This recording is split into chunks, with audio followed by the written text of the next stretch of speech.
Hi there. Welcome to the While You Wait podcast, where it's all about helping women just like you learn about the bladder while you're waiting for your appointment with that specialist. Each week, I'll combine science, medicine, and common sense so you can learn, become empowered, and get started on your journey to dryness. I'm your host, Dr. Sarah Boyles, a board-certified urogynecologist. Let's get started.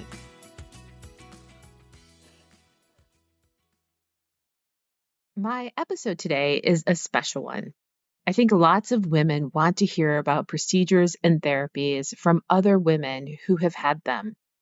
There's so much stigma around bladder leaking that I am always amazed when women are willing to share their personal stories and journeys. I'm going to call my guest Jane today to protect her privacy, and she's going to discuss her personal experience with sacral nerve stimulation, and specifically the device made by the Axonics company. So, just a quick reminder, sacral nerve stimulation is a third-line therapy for urgency urinary incontinence. First-line therapies, so the place that we start, include behavioral changes and pelvic floor strengthening. Second-line therapy includes medications and supplements. And then we get to third-line therapy, which includes nerve stimulations and treatments like Botox treatment in the bladder.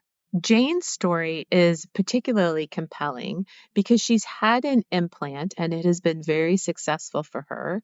And now she works for the company helping other women with similar issues as a clinical specialist. So she can see urgency urinary incontinence both from the patient side and then also the treatment side. So let's go ahead and hear her story. Hi there. I'm here today with Jane to talk to her about her personal story with a sacral neurostimulator. And we're going to really focus on the personal story here. I've talked about this device in previous episodes. If you're interested in the details, you can look at season 1, episode 33. But let's go ahead and let's talk to Jane. Thank you so much for being here. I really appreciate your time. Absolutely. My pleasure. Thank you for asking me. So before this, we were talking about how nothing was off limits. And I just want to ask you about your symptoms before you had the neurostimulator placed, because it sounds like you had significant incontinence for a long time, lifelong incontinence. That was really a huge personal problem for you. Sure. So, just like you said, I've been incontinent my entire life. I wet the bed until I was 8. I was put on a bedwetting medication that I got off when I was 10, because I was able to wake up and not wet the bed and go to the bathroom. Um, I was leaking in my teens. I remember that vividly. I used to have to shove toilet paper in my underwear and use period pads and didn't talk about it. And it's gotten progressively worse, but it's been a lifelong issue. So I would say probably back then I was, even in my teens, being 10 to 20 times a day. At the height of this, before I had my device placed, I was urinating 22 to 26 times a day and 4 times at night. So And go ahead. did anyone ever ask you about that? I mean, did your parents ever say anything, or were you just on this island all by yourself trying to handle it? Um, I I know that she must have, I mean, the bedwetting, obviously, because the bed would be wet in the morning and she took me to the doctor and the medication. But after that, no, I don't believe I spoke about it much, because it's kind of like a kid who is blind and can't see leaves on trees or blades of grass. Everything's just a big blob. And then they put that first pair of glasses on and then everything clears up. I don't think I realized that they think everybody sees like that until they get those glasses, right? So I think that's how it was for me. I just thought it was a normal thing for everybody. And then when I kind of realized it wasn't, I didn't really want to talk about it to too many people. And then I moved into my 20s and started having babies at 23. And so then your focus goes from yourself to your family. So I just managed the symptoms. But to answer your question, medically, I went to doctors. I saw 4 different states, 7 different practitioners over a period of a decade or more, and asked for help, filled out the surveys, the incontinent, the bowel and bladder questionnaires. I was put on oxybutynin at one point. I was offered to have part of my my colon grafted into my bladder. That's a Yeah. procedure I don't know the name of. So there was, but nobody ever offered me sacral neuromodulation. Yeah. It's a neobladder or a bladder augmentation, which is a pretty big surgery. When you were pregnant, did your symptoms get better, get worse, change at all? No, about the same. Yeah, it was the same. Hmm. I think there are so many important elements to your story, right? I mean, the first is that this happens to teens, right? It is not a little old lady disease. It happens to teens, it happens to 20-year-olds, and that's an important thing for everybody to remember because I think those patients feel a lot more isolated, right? I mean, it's hard for everybody, but I think it's especially hard for young women. So, how did you find out about sacral neuromodulation? My own research. So the the pinnacle of my search started when I was in nursing school, which was a second career for me. I was in my late 30s. I was on my way to school and I had to give a presentation that day for the end of the semester. And I got stuck on the interstate. And there was a fatal accident and we couldn't get off. So we were just stuck. I was wearing dress slacks, the kind of gray dress slacks that if you get a drop of water on them, turn black. Uh-huh. So that aren't going to hide um, any liquid. I ended up saturating my pad and had to take my coat out of the floor and pull my pants down on the interstate with an 18-wheeler sitting next to me. I could see him, so I know he could see me, and urinate into the coat, pull my pants back up, and then cry and get to school. So that was when, that was probably 10 years ago when I started looking and started trying to find someone. And it took a while, but I found he's a urologist with a specialty in women's pelvic floor dysfunction. His name is Michael Kennelly, and he's in Charlotte. He's been implanting with our competitor since the beginning. So he knows this technology and now he uses both systems.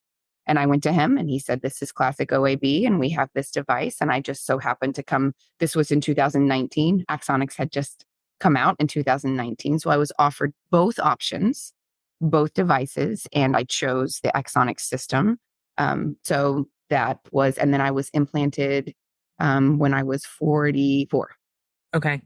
Yeah, so there are two different brands of sacral neurostimulation, Medtronic, which has been on the market for longer, and Right? Axonics, which is a newer Correct. version.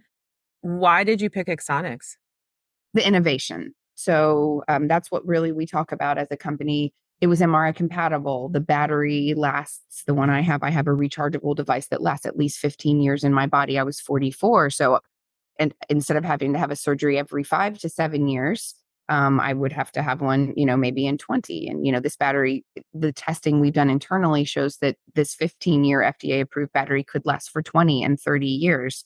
Also, the fussiness of the Medtronic system. You have to have a communicator and like a Samsung phone, and you have to charge each piece, and they both have different types of cords. And um, I have a little remote, and it's just a little green key fob, and it communicates through my skin with the device with no cords or communicators. And I could have an MRI. So these were all, and I don't have a problem charging. I'm young, relatively speaking, and I charge my phone every day. You are So young. yeah. Yeah. So I they were both given, I was given both options, which is what I would expect. He still gives both options. I support him in the OR now, as a clinical specialist, and the majority of patients are picking Axonics now.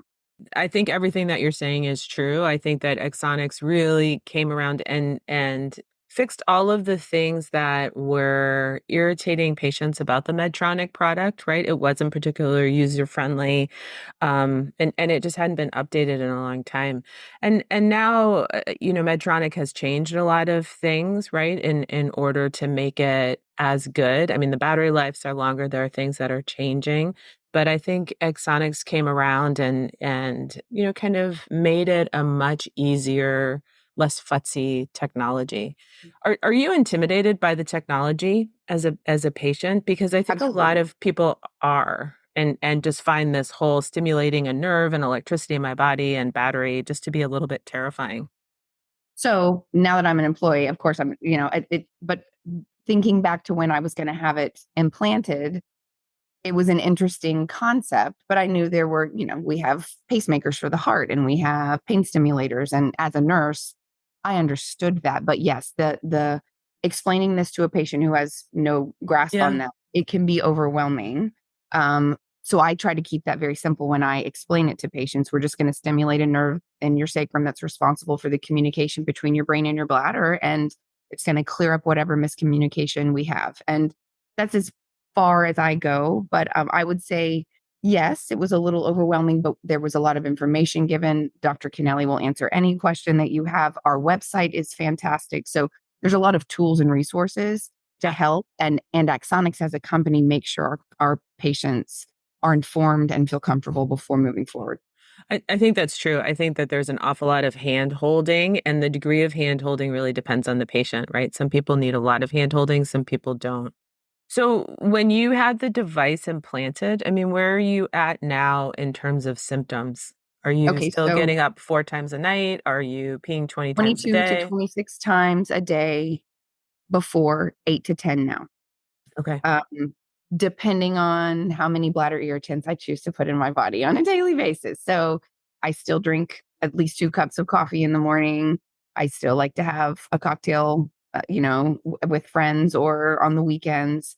So, and that I use that when I educate patients as well. Like, you still have to live your life. Yeah. You want to watch the bladder irritants, you want to watch your water consumption, you want to stop drinking 2 hours before bed. But if you don't, that's okay, because peeing on yourself has never killed anybody. So we have to live our lives and feel like we are fulfilled. And that's what I do. So I would say maybe up to 12 times if it's a day where I have the extra coffee or the extra cocktail, but that is the exception, not the rule. So I don't get up at night. It's very um, uncommon for me to get up at night. I have noticed that with my cycle, that right before I'm about to start my period and I must be like dumping fluid, I will get up. There's a night each month that I'll get up 2 or 3 times, and I'm like, huh, that's interesting. And then I realized it was Cyclic. very, yes, very cyclic. Yeah, I mean that definitely indicates, right, that there's a hormonal component there, right? And Yep. when your estrogen levels are lower, you're perceiving it, which will be an Hmm. important thing for you to kind of monitor as your estrogen levels change over time, or not change if you choose to address that. Um, so is there That one. anything that I know, is there anything that it didn't fix for you? Is there anything that you think, oh my gosh, I wish it would have done this? I wish I was dry. Yeah, I still leak a little bit. yeah, But I used to saturate 4 large pads a day. And, being a bedside nurse, I remember starting an IV multiple times and just being on myself because I needed to go and I couldn't hold it. And I got stuck in the room longer than I thought I was going to, those kinds of things. Now it's drops. It's not floods. And I would love to be completely dry. yeah, Um, and, but it's not a cure. So in a way, as a clinical specialist, it's a great thing that I can bring to the table for my patients to say, we're going to improve your quality of life, but we cannot cure you from this. yeah. So Everybody wishes they were dry. yeah, I frequently tell patients that, even if you are 99% dry, that remaining 1% becomes so annoying and bothersome, right? It kind of escalates, even though it's so much better than you used to be. I mean, do you agree with that? Do you say that Absolutely. differently? Absolutely. Yeah, No, yeah, it is. It's very bothersome because it's like you feel like you're right there on the edge of yeah, so not ever close. having to buy a pad or wear a pad or worry about it. But that's not in the cards for me. But where I was and where I am, I'm a glass half full kind of girl. So life is so much better Yeah, now than you having to go to the bathroom every 15 minutes. you are super positive. So, how hard was the implantation? Sore. Now I will tell you I'm 5'10" and I weigh about 139 pounds. My BMI is about 20.2. So Dr. Kennelly said that skinny people are harder to implant. There's just not as much tissue back there, and the needle and everything that seems a little more superficial. And so there's some sharp tools used back there. So I would say I mean, I went back to work, but I very sore just from making the pocket, tunneling the lead, but nothing that kept me from living life, except that 10 to 14 day period where you can't take a shower and you can't exercise because your device is still external, your lead Yeah. is still partly external. So that part, but that's just you just deal with that. You wash the important parts in the sink and you take a break from going to the gym, and because the outcome is going to be better. And then once I was implanted, there was no issue. Like once they put the permanent implant in, the very next day I was able to do what I wanted. So I would say it's a pretty easy procedure. Do you feel any pain or discomfort now? I mean, some people say they feel discomfort when the battery's pushed, if there's something against their back. So again, I don't have a whole lot going on back there. So I have pocket pain, like a long flight to California for our global sales meeting in January, sitting in that seat for 4 hours and 40 minutes. I will be a little sore around the device area just from that. So yes, there is some discomfort. I've learned a lot. I was a more is better because I did leak still. And I was like, well, if this is working this well, I'm gonna turn it up. You can cause yourself pain if you overstimulate that nerve, and it doesn't give you any better symptom relief. In fact, it can do just the opposite. So I caused myself pain by turning it up too much. I've learned that that's not necessary. And then there's occasionally some pocket pain. Yeah.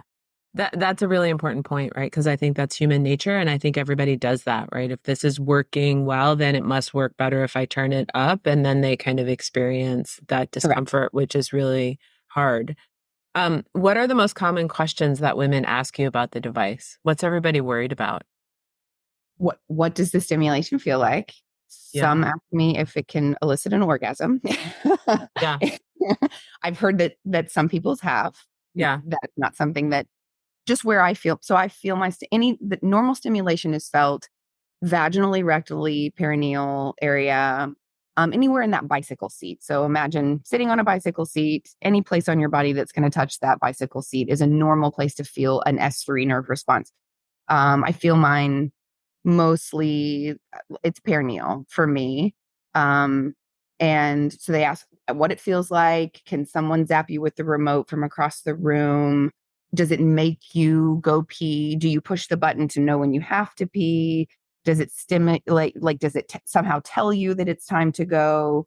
Those are all very common questions. And then there's questions about like what you can do post implant. Can you get in a tanning bed? Can you use a vibrator? Can you have laser therapy? So some of these questions also come up. When you say you feel it, do you feel it all the time or do you only feel it when it's being adjusted? That's it. So, and that's what we tell our patients when we educate them. If they're feeling it all the time, they're overstimulating their nerve. Yeah. If you change positions and it zaps you, it's close to your nerve, but you might have it a little too high. So I never feel mine. Well, that's not true. We'll tell another little story, but in general, I don't know it's there. I don't know it's working. However, Axonics did a cycling study and trying to find out because we know that PTNS works, Mhm. and how long do you really need the device to be on? So So I now cycling, can cycle. I just interrupt you for a second? So cycling meaning right Yep, now the device is always stimulating the nerve. And does it work continue. better if you turn it on, turn it off? Correct? That's what you mean by cycling? So right, but I wouldn't even say does it work better. Just is it necessary to have it on all the time or not? So this could again increase battery life if we Correct. didn't have to have it on all the time, right? So Dr. Novel had asked me if I wanted to be part of that study as a patient and an employee, and so my device is on and off every day. So when it turns back on, I feel it turn on for about 30 seconds, and then it kind of just fades into the background, like someone who gets a new prescription for glasses and you put them on your face and you're like, "Ooh, this is different." And you feel that your brain notices it, and then It you goes get away. used to it and you can the difference in it. And the device does that, right? You're not having to turn it on, turn it off. It's programmed Nope, into the device. it's Yeah. programmed to do that. Yeah, Because I think that's something else that people think about, right? Is it something that I have to do? Do I have to turn it on? Do I have to turn it off? right. Is that at the same time every day? It is. Yeah. It's set it's set to be so it comes on and off at the same time. Now, interestingly, when I charge my device, whatever time I'm done charging in the day, that sets the new on and off cycle. So Okay. until I charge again, it's going to come on every day and turn off every day at the same time until the next charging cycle. Does that make sense? It does make sense. Yeah. So but you could change it, right? If you wanted it to happen in the morning versus the afternoon. I mean, you have some Yep. control over Yeah. it just in case it does. We have a clinician programmer. I would just connect to the patient's device and we can manipulate that. Talk to me about going through the airport. What's that like going through Um, security? So I think we have so many implanted medical devices now. I've never had any trouble. We give our patients, and I have one myself, just a card that has all the information on it and the stickers for the model number and the implant. So I've been asked for that card a couple times. I've gotten a pat down a couple times, but I travel a lot, and for the most part, I just say they want you to go through the normal metal detector, and I need to go through the one where you put your hands over your head and it kind of goes around you. And if I go to a concert, if I go anywhere else where there is a metal detector, I just say I have an implanted medical device. And people, I've walked around, they've turned it off and let me walk through. I've been just like scanned with the little handheld thing a couple times, but people are very understanding of that in our world today. No Yeah. problems. And that's true internationally too. So I haven't traveled internationally since I've had this, but I have had a couple patients say no, it's a little different internationally. They were pulled to the side and their bags were checked and some other things, occurred. But I haven't been international since I've had this device. Yeah. Okay. But it doesn't sound like it's a big problem. What do you tell women they can't do with it? Is there anything you tell them they can't do if they wanted to do in terms of exercise or, I mean, you brought up vibrators. Is there anything that's, no, you can't do this. It's going to ruin the device. So no, not that I know of. And we have a fantastic medical education team. So when people ask questions that the staff the field staff doesn't know the answer to, we go to our medical education team to find that out. And sometimes it takes research we don't know. So like hyperbaric chambers, and there's been a lot of different Yeah. things. So I can't tell you that there's nothing that's off limits because there's so many different procedures and therapies out there. So I don't know, but in general, the answer is no. The only time that we really have people refrain from things is during their trial. So this implant requires a trial. It can either be an in-office trial or an OR trial. But during that time, they have an external lead and an external device. So we ask them to take it easy during those times. So there's no swimming and there's no heating pads or heated seats because water or heat are going to make that external device turn off. But once you're implanted, no, it's business as usual. Okay. And then is there anything that'll stimulate the device? I mean, can someone zap you from across the room? Do remotes interfere with it? Does the microwave make it turn So on?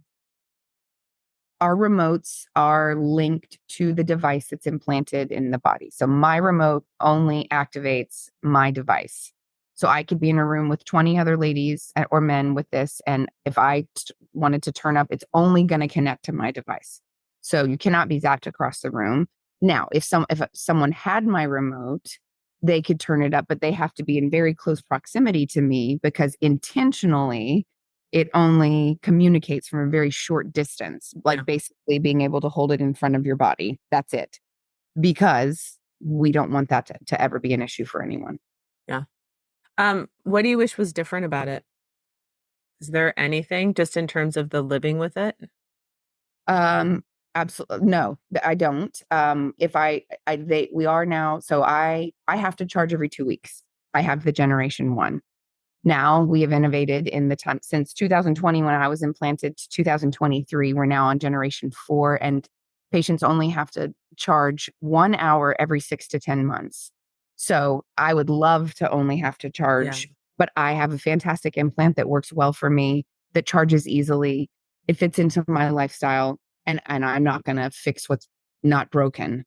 But I would love to not have to charge as often if that was an option for me. I mean, I could go in today and have a different device put in, but it's not going to change the therapy and it's not affecting my life. So Yeah. I love that our company continues to work harder to make this therapy seamless for our patients. It is amazing how much the technology has changed over a very short period of time, just in terms of battery life and, the charging and all of that. I mean, it is a company that is, constantly trying to make this better and increasing the dialogue for women, which I think is, just amazing. Do you have any words of wisdom for women who are struggling like you did? Just that there's help. There's a better quality of life out there. Go to your doctor, ask the questions, advocate for yourself, be educated, and just know that this therapy, it works. 94% of our patients have a 50% reduction or in one or more symptoms. So, and the same 94% of our patients are on the same program that they're put on when they first start their therapy. I am 3.5 years out. It's patient specific programming. That is the thing about Axonics. We use a proprietary algorithm that takes the patient's motor responses and amplitude into account. And so we've thought about everything from a specific patient perspective. So I would say do the trial. It's a try it before you buy it. Go to the office and ask about the P&E procedure. You'll know if it works before you ever have to go to the OR. And the amount of improvement I've had in the quality of my life, I can't imagine my life without Axonics. Yeah. It's interesting, right? There aren't a lot of things that I do as a physician where I can say, look, you can try this. You can try it and Yeah, see how it works. And if you like it, great. And if you don't like it, then we can, move on to something else, or you don't have to stick with it. And I think that is just such an amazing part of the technology. And I think it really helps people feel a lot more comfortable with it. What kind of trial did you have? Did you have a I had the P&E? advanced trial. You had the So advanced trial. I was taken to the OR and they put my permanent lead in, and I wore the external device for 10 days, and I responded to the therapy in less than 24 hours. By the time I Yeah, woke next morning, I was already peeing. I had already had a 50% reduction yeah. So you knew immediately. immediately. I can't imagine what that must have felt like to you. Yeah, and because of what I know, because I'm a patient, when I talk to patients and they're like, it's a miracle. I just don't understand how this happened. It's so fulfilling for me what I do and how many people our company has helped. Yeah. Well, thank you so much. Thank you for, being an advocate, for being a patient and an educator. I think you're right. I mean, I think this has helped a lot of women. It's definitely not for everybody. I think it's just so important to know that there are additional things out there that you can try. I agree with you. Does Axonics on their website? I think they do. They have a physician locator, right, on their They do. website Yep, if they someone do. is interested in that. Okay. Because I They think that is one of the hard things, right? If you live in a big city, it's not so hard to find someone, but sometimes it is hard to locate someone who offers this technology. It is. We do a lot of direct to consumer work right now. There, if you go online to findrealrelief.com, there is a survey that the patient can fill out with all of their symptoms. They put in their area code, and then it provides them with 3 doctors in their area that offer Axonics, and they can actually choose who they would like to see. And then a third party that is employed by Axonics in the United States reaches out to them. These are, medical professionals and nurses that are going to vet them and get them send their information directly to that doctor that they've chosen. Yeah. So we're going to make it as easy as we can. We have that in the office, and I would tell you, I really like that. Patients come in and they have an idea of what they want. I still always present them with all of the options, right? And make sure that As you should. they, Yep. have done all of the basic steps and, know about bladder irritants and all of those things. But it is just it's a great way for patients to get to the right place. All right. Well, I want to thank you so much for your time and have a great day. Absolutely. Thank you so much for having me. Thanks for listening. If you want more information about me or my online work, check out my website at www.thewomensbladderdoctor.com.